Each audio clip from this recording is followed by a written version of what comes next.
আজকে আমি বাধ্য হয়ে বলতে হচ্ছে, নাসিরউদ্দিন পাটোয়ারি নামের এক বেয়াদব একটা বদমাইশ ছেলে, সে তার মুখের কোনো লাগাম নাই, সে যা ইচ্ছা তাই বলে যাচ্ছে।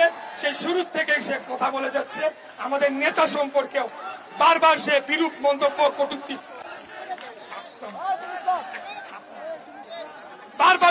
করেছে। তারপরে আমরা কিন্তু কঠিন ভাষায় প্রতিবাদ করি নাই।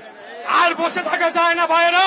এই নাসিরউদ্দিন পাটোয়ারির মতো, যাকে ইউনিভার্সিটিতে বলে ছাত্ররা ডারবি নাসির বলে চিনি, আমি জানি না কেন, এই ডারবি নাসিরকে হুঁশিয়ারি দিতে চাই, মুখ সামলে কথা বলেন, তা না হলে আপনাদেরকে রাজনৈতিক ভাবে ঘেরাও দিয়ে আপনাদের রাজনীতি ইতি আমরা সেখানে টেনে দেব। এনসিপির যে প্রধান নাহিদ ইসলাম, সেও আমি তাকে ভালোই জানতাম, কিন্তু সে কি করলো, জেলা ঘুরে বলা শুরু করলো বিএনপি নাকি চাঁদাবাজদের দল। আরে ভাই, বিএনপি চাঁদাবাজদের দল? আপনারা কারা? আপনারা তো ঘুষখোরদের দল, কমিশন বাণিজ্যের দল।